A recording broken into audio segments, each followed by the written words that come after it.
Well, welcome everyone to this webinar. I'm Sabi Tibbets from the UK India Business Council. Our topic today is the boom in Indian tourism and understanding the opportunity for UK businesses to access this new area for hospitality and tourism. It's a topic that has stimulated a lot of interest. We've had an unusual number of webinar participants. And the topic about the Indian traveller, we have decided to bring this up because we recognise that there has been so much focus on the Chinese opportunity that perhaps the opportunities with Indian travellers has been overlooked. We at the UK IBC are one of the premier business organisations for UK-India trade. And so later on, if you have any questions or want to engage with us further, then please do contact us. You're going to learn today about the live experience of Indian travellers in the UK, but also from a report about some of the barriers to the growth in this trade, which we think is an important area.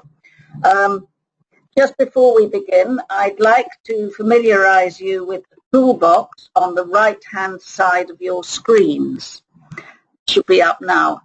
Just to let you know, everyone will be on mute during the webinar. But if you do have a question, please type it into the chat section on your toolbox to send this to me, and I'll take it up during our questions and answer session at the end. So firstly, I'd like to introduce you to our speaker, Lewis Brooks, the Policy and Research Manager from the Royal Commonwealth Society. Lewis has been working closely with the Society to develop a report on the barriers to the Indian traveller in the UK in terms of the visas. So over to you, Lewis.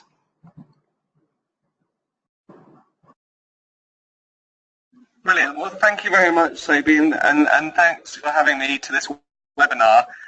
Just to clarify, I'm picking up on a former colleague's report, although I was sort of helped him along with some of the research. I'm not the main author, so I'm going to distance myself slightly from any mistakes in the report if they occur.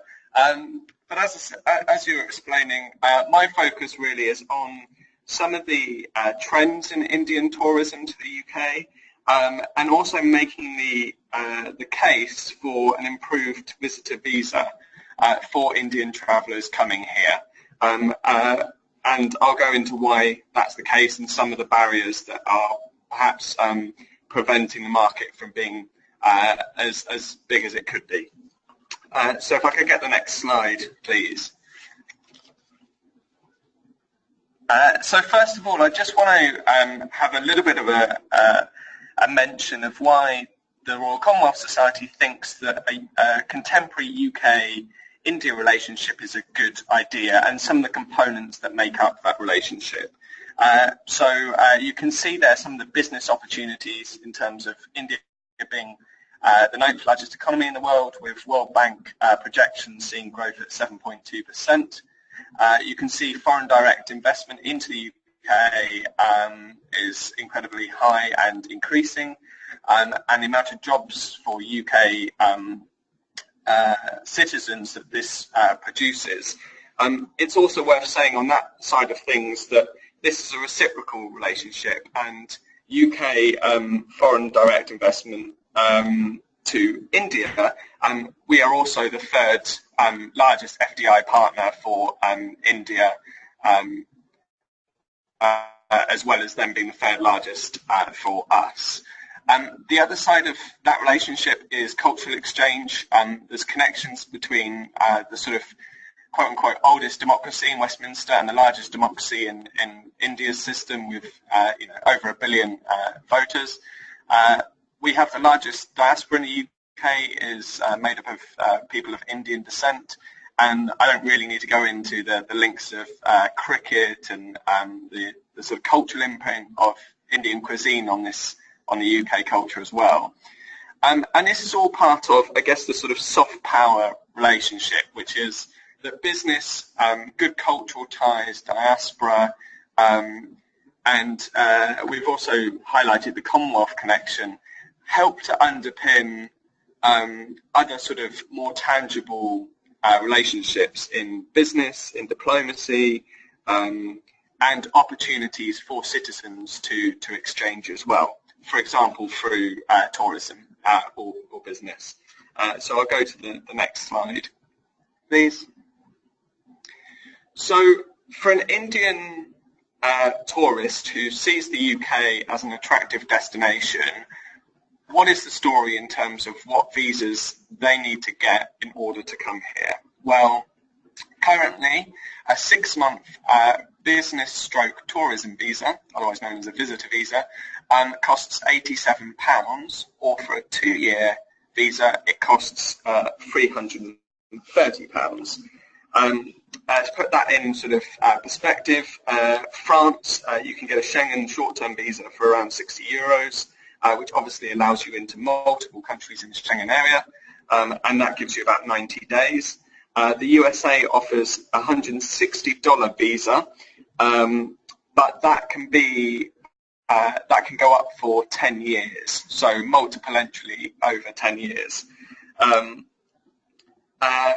For just, again, as a comparison, what the UK visitor to India receives on trying to get into India for a holiday is you can apply online for your visa, and it costs as little as £40. Now, the one advance that the UK has made in India is it's expanded the number of application centres. So for a UK visitor to India, you can apply online. For an Indian visitor to the UK, you have to go to a specific centre in your nearest large city and apply in person there for your visa. But in the last few years, the UK has expanded the number of those centres in the country. So the big comparison that the RCS is looking to make is with this new pilot that was offered to Chinese visitors to the UK, and that was in January 2016. So basically, with much fanfare, the UK offered a 2-year UK visitor visa, business/tourism, for the price of 6 months to Chinese visitors. So Indians have to pay £87 for 6 months, the Chinese pay £87 for 2 years. So next slide, please. So just looking at the next 2 slides are going to look at some of the trends in Indian visitors coming to the UK, and perhaps how the sort of visa experience is impacting those trends. So the good news is, in terms of how many visitors in 2015 was 422,000. In terms of the spend from tourists was 433 million to the UK economy, and was larger spending total than visitors from several other sort of senders of tourists, being South Africa, Mexico, Brazil and Japan. Historically, that has always outstripped Chinese visitors' tourist spend in the UK, up until 2012, when obviously increasing numbers of Chinese tourists meant that they now spend around 586 million a year, so it's slightly higher than the total from Indian tourists. However, as I mentioned, the visitor visa covers both tourists and business visitors, and Indian business visitors in total spend around £201 million a year, compared to only 98 million from Chinese counterparts. So in terms of courting both tourists and business visitors, the business visitors are going to help from India are going to help equal out the sort of proportion of money that we're getting from Indian and Chinese visitors. Either way, regardless of which one is higher, with those kinds of numbers, they're worth courting for the UK economy. And in terms of the rise on how this the market potential for this sort of expansion, it's all down to the sort of growing middle classes in India. which a report by Ernst & Young projected to be classified as around 200 million Indian citizens being classed as middle class by the next decade. So that's a huge market of potential tourists and business visitors to the UK. So next slide, please. However, the UK is not wholly competitive in this regard, and if you look at where those tourists are going, those new middle classes in India are travelling to, the UK is actually losing market share. So historically, the UK would have been one of the top destinations for for Indian tourists, but now they're choosing to visit other places. And the big one is on the left-hand side there, the losing market share of Indian visitors. In total, it's gone down from 4.42% of Indian tourists in 2006 to 2.13% of all Indian tourists at the present day.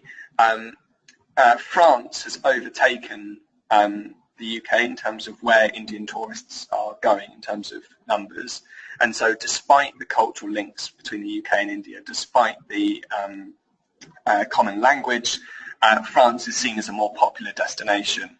Other countries as well are picking up more and more share of Indian tourists as well. So you can see that the USA and South Africa have doubled their number of Indian visitors in under 10 years.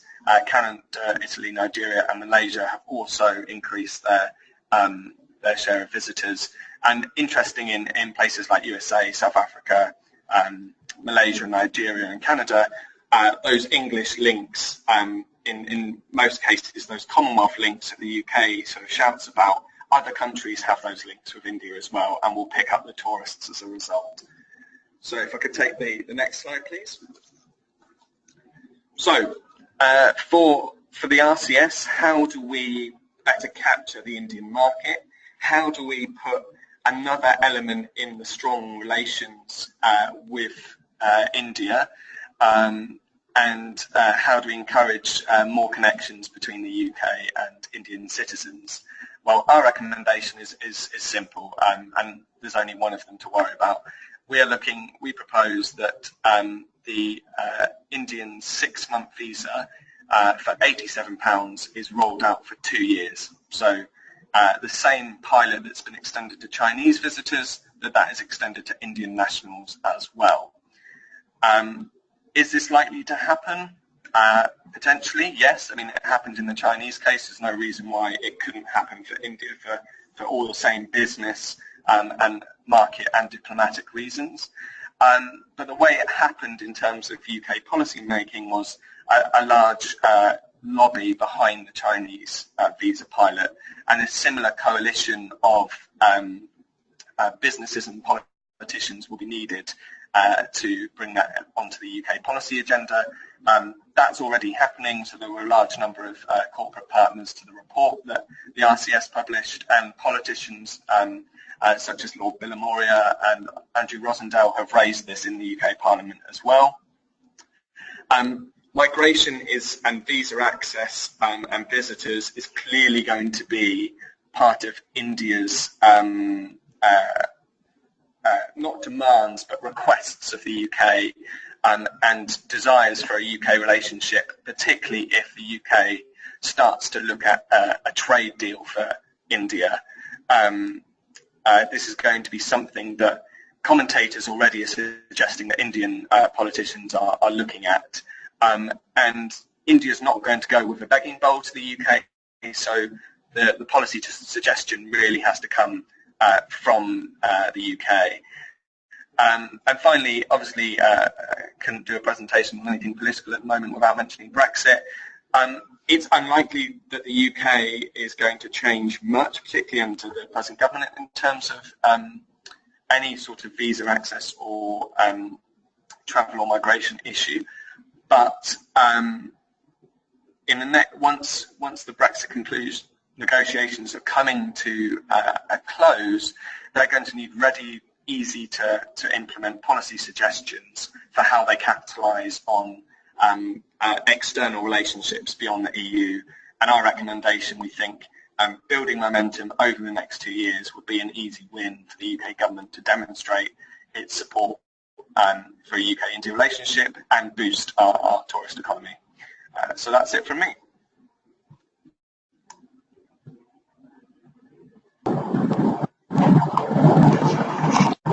Thank you, Lewis. That was extremely interesting and a good background to the current situation. Hopefully some of the participants in our webinar will get in touch because I'm sure any extra impetus in changing the current situation on visas would be very helpful. I'm not sure, by the way, that Lewis mentioned the name of the Royal Commonwealth Society report, which is Passage from India, Improving UK Visitor Visas for Indian Nationals, should you want to get hold of a copy.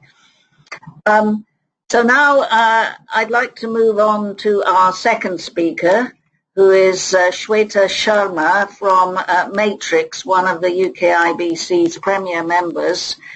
Matrix is a leading mobile and data solutions provider from India, and they basically provide services to Indian travellers going overseas.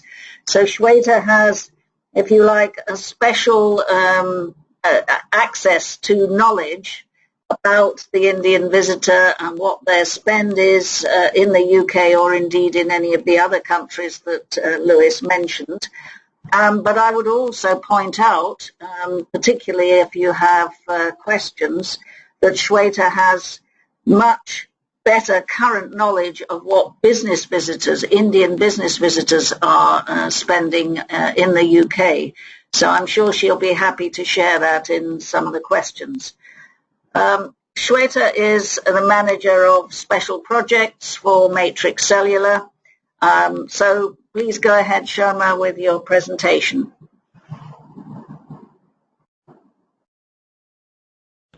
Thank you, Sebi.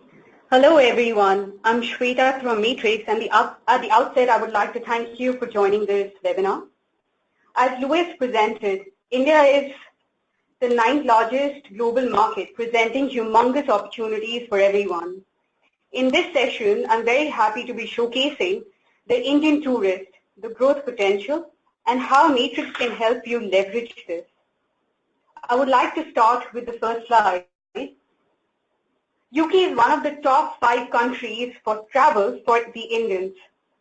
We've seen that over the last 5 years, there's been a whopping increase in the travel to the UK from India.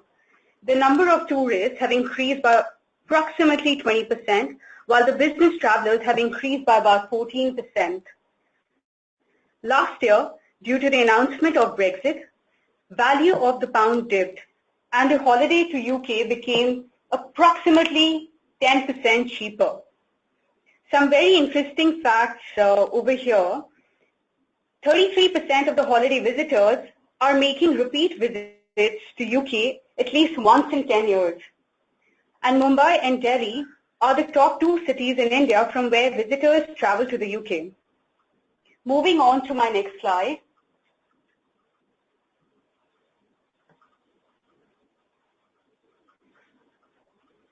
This slide captures the preferences of an Indian traveler. The data has been curated with the help of both primary and secondary research. With the advent of technology, travelers are now actually accessing information at their fingertips through their smartphones. We've seen that over the last 5 years, trends have changed from being more internet-centric to more app-centric, and people are accessing travel-related information on the go. More and more clients are now looking up data via their phones, especially on the apps. There's an increased likelihood to extend business trips by a few extra days to visit the destination. There's also a stronger affinity to visit newer places, not only the standard touristy attractions. Self-drive options have also increased, and this, I would say, is a function of not only the increased awareness of the easy accessibility of securing an international license, but also of the fact that Indian travelers are now likely to explore countryside, and enjoying the scenic beauty. Last but not the least important though for Indians, Indians love to shop, and more so when an offer is presented to them, no matter where they are. The next two slides will cover the trends across the tourist visitations and business visits to the UK. Next slide. So here we see some statistics about an Indian tourist. So you will see a surge in numbers of visitation from 2011 till about 2016. What's interesting is that the average spend per visit has increased to about £1,000 plus per visit. Next slide.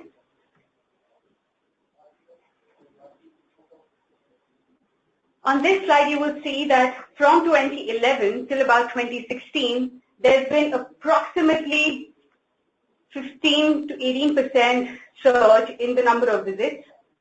And also, the average spend per visit for a business traveler is about £1,800. Next slide, please. I would now like to discuss how you can connect with most of these people who are traveling to UK through Matrix. Next slide. So Matrix is a 21-year-old company specializing in offering voice and data solutions to Indians traveling globally. We were the first company to have offered roaming solutions from India and still own about 85% of the elite traveling market. We have over 6 million clients, which includes famous personalities, CXOs, entrepreneurs, professionals, and more. We have the best database when it comes to international travelers and decision makers. The next slide gives you a country-wide breakup of the clients who we serve.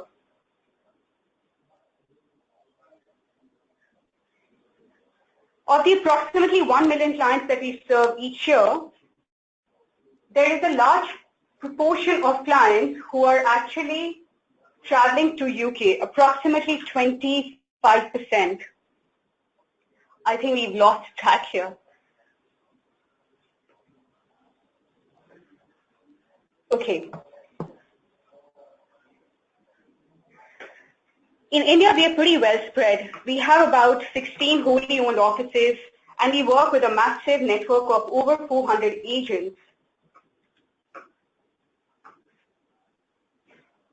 And we are well covered at the international airports, which seem to be the exit hubs for international travelers, which include Delhi and Mumbai as well. Moving over, we work with over 100 clients globally to offer them platforms to help them connect with our global clients. These include shopping outlets, hotels, entertainment companies, restaurants, to offer exclusive deals to our customers.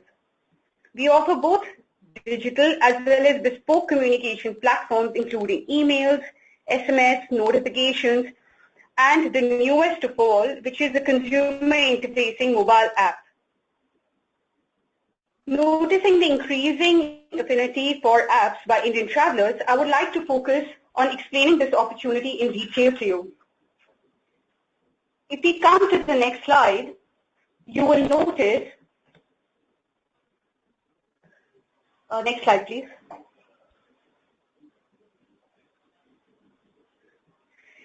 Matrix Travel app has been rated as one of the top travel apps by leading business dailies in India. It has attracted similar reviews across lifestyle magazines like Condé Nast, Vogue, and GQ. I will now take you through the features of the app. Next slide, please.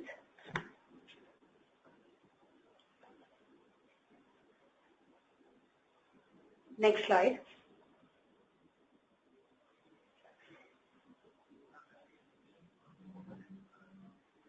The app has many apps which allow a traveler to make hotel reservations, enjoy discounts at malls and outlets when one is traveling, book attraction tickets, buy SIM card, forex and travel insurance. You can book a taxi and even get airport transfers. And it also lets you take shopping and business VAT refunds. Next slide, please. Here you notice that we have about 850 shopping outlets which we cover through the app, which gives you exclusive discounts between 10 to 50% when you show the voucher. If you move over to the next slide, you will notice the brands that we are currently hosting on the platform. So you have Macy's, Galeries Lafayette in Paris, we have Bistro Village in London, we have Westfield in London, and many more. The next slide actually shows you how easy it is for any traveler to actually secure the offer. All you need to do is show the app and start saving. Next slide, please. Matrix Travel Companion app allows the clients to reclaim shopping VAT and business VAT reclaims in selected countries. While most of us are aware of shopping VAT refunds, Matrix offers business VAT reclaim service whereby companies who are sending their employees to London or actually UK can get their VAT back on hotels, restaurants and any other business service that they undertake. So essentially, the entire 20% VAT which is spent on business expenses can be reclaimed. Next slide, please.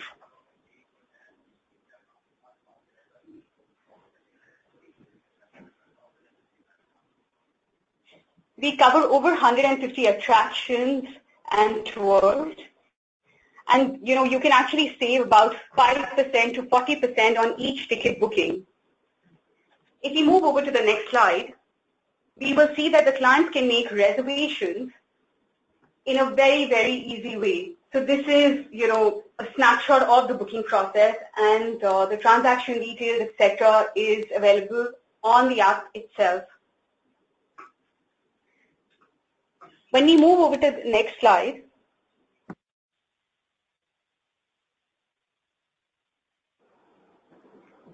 we have over 10,000 listings of restaurants, which help you secure 10% to 50% discounts in certain locations.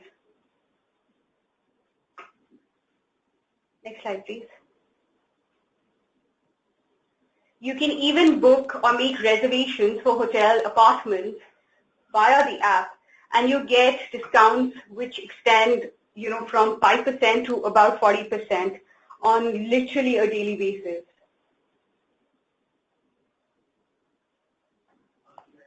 If you move over to the next slide, so we have a global tie-up with Uber. The next slide also gives you an indication on the other services that we have on the app.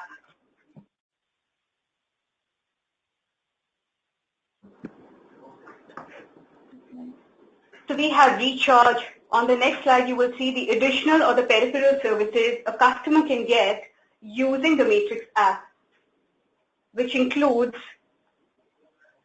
prepaid cards, travel insurance, foreign exchange services, and more. Next slide, please.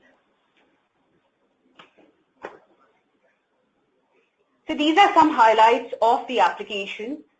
This app is actually a never-ending app because it's essentially centered around an Indian who's traveling globally. And, he tends to use so many services. So currently we have about 15 modules or mini apps which a customer can access for his benefit. We also have certain other modules which are coming up in the next couple of months. And this is going to be an ever-growing application. Currently, it's available worldwide and at literally no cost. Next slide, please.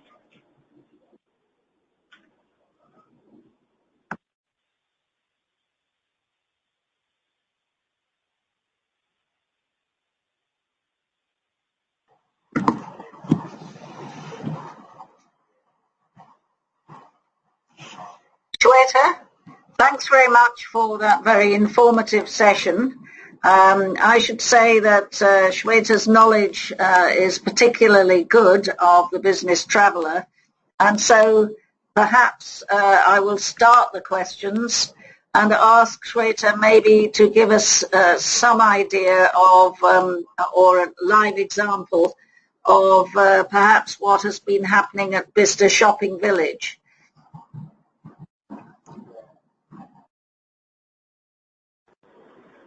So Bicester, thanks Abby. So Bicester was a very interesting tie-up for us, and we essentially tied up with them when we had soft launched the app, which was last year.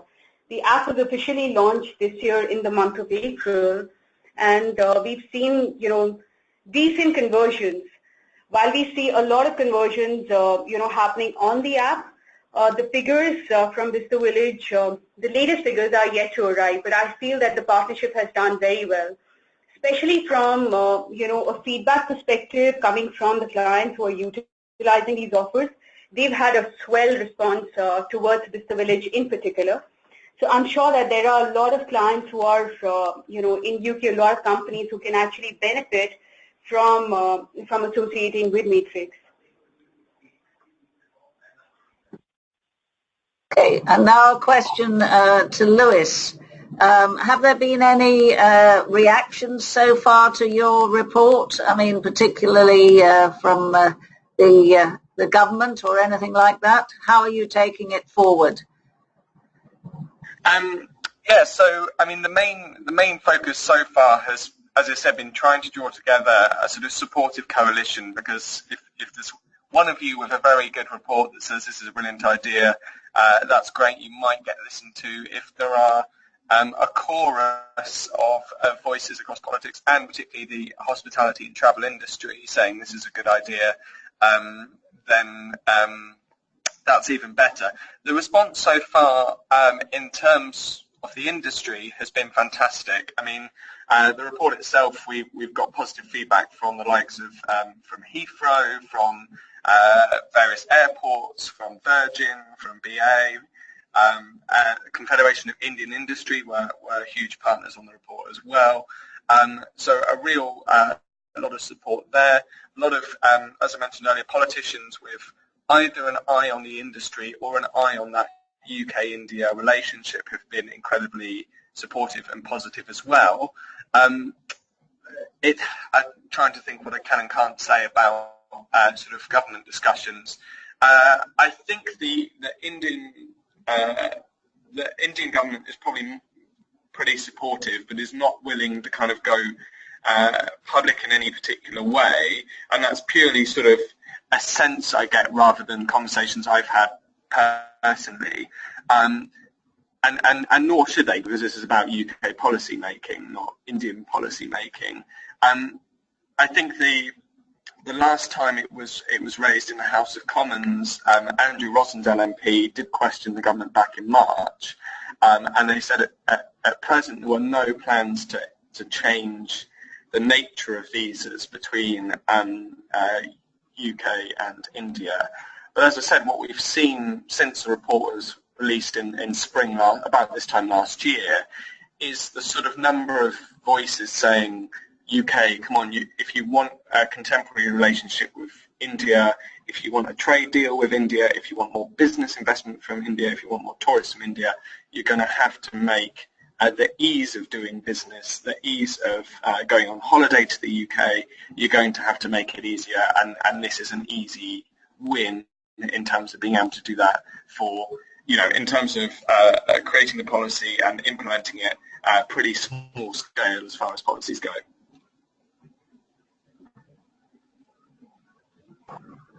Thanks. And hopefully we will get from this session some increased interest in changing the situation. We also have a question from one of our participants who is called Unwin. Is it?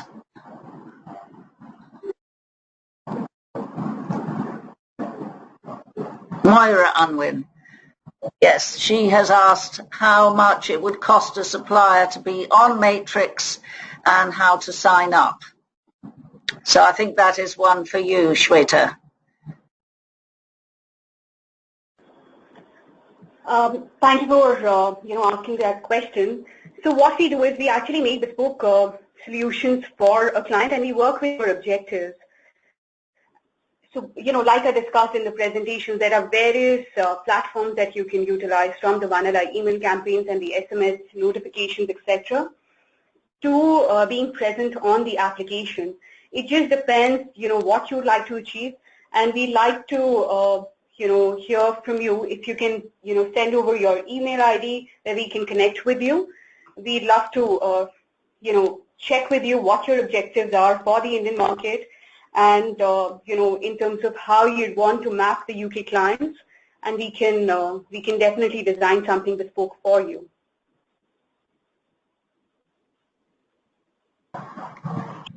Thank you. There was also a question for you, Lewis. Just a question of clarity. Is the 2-year visa multiple entry or single entry?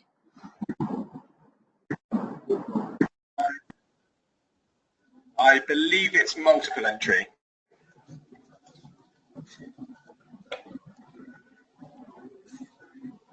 Did that come across? Yes, I believe it's multiple entry in terms of visits. So you can come back multiple times within those 2 years. One of the reasons we put the report out last year was because in 2017, this year, is the UK-India Year of Culture, and so you would expect, in particular, a higher degree of interest in travel from India to here. For example, if you wanted to attend an event at the beginning of the year and the end of the year, that would mean it means you'd have to buy 2 visas, whereas had the government implemented this policy at the beginning of the year, you could have just paid for one and had your 2 trips during this year celebrating the UK-India relationship. So yes, it's multiple entry. Many thanks. Also had a question from Bhadresh, I think it is, which was questioning the figures, something that I also spotted. I think I can probably answer that. One is overall figures, and the other is figures coming out of Matrix, who of course maybe have a more positive take because they're proactively selling to Indian travellers. So I think that's a difference in the totality of the figures. And now on to another question.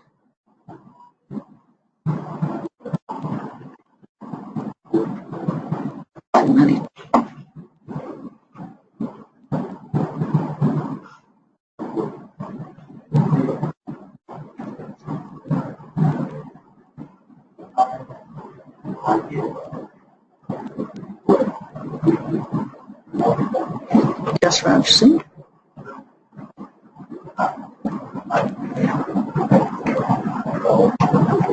Yeah, I have a question from Umesh Madan, which is, if we invest in an online venture called holidayadvise.com, will UKIBC support us, as we will promote inbound travel to India, I presume from the UK, which is dropping as mentioned in your webinar? The answer is we can obviously assist in contacts in India, but I think this is one for the Incredible India campaign, because India obviously has its own setup for promoting travellers from the UK into India. So I hope that helps you. Right. Some other questions here. I wish to set up a knowledge-based startup in London. Whom to contact? From Siddharth Samangoankar. Yes, do get in touch with the UK-India Business Council. Right. Another one, I think, for Lewis from Jasraj Singh. How do you see Brexit affecting Indian outbound market? So is that, the Indian travellers coming here? I mean, the Matrix presentation from Shweta actually talked about how drops in the pound had increased tourism just because it made the price of a holiday cheaper. So that's one potential. Obviously, sort of Brexit's a bit of an unknown for the economy as a whole. So I think from that point of view, it's very difficult to say. I mean, where we're looking in terms of Brexit and sort of market for tourists is more about that UK-India relationship and how serious the government is about creating policy that encourages Indians to come here on holiday, to invest here, to come on business, do business here, if the UK is serious about that and is serious about saying once we're outside of the European Union, or even before we get outside of the European Union, because the two are mutually exclusive, we need to be encouraging that Indians to invest and to spend in the UK, and the ways in which we can do that, is to improve visa access. So it's all about the sort of grand strategy of where the UK is looking in terms of the rest of the world, and how and turning that from not just rhetoric, but turning that into actual policies that is going to send positive signals. There's a degree of symbolism about Brexit of it is billed as a divorce from the European Union, but there's also a symbolic welcome mat that has to be thrown out to the rest of the world, and that has to be done in a way that's more than just politicians making speeches, but actual changes in policy that say we're going to put our money where our mouth is and make it easier for you to come to our country and invest and to spend. So at the moment it's difficult to tell. The government's making the right noises, but it needs to follow up with policy to actually considerably improve the market post-Brexit, I think. Thanks very much, Lewis. Now, I think, unfortunately, we've run out of time, so apologies to anyone else who may have had questions. We'll have a look at those and try and assist and answer these offline. Thank you very much for your time, and also to the two speakers. We hope the webinar was valuable. As I said, if there's any further feedback or comments or a session that you'd want to see us do in the future, please get in touch with the UK India Business Council. Thank you for joining us.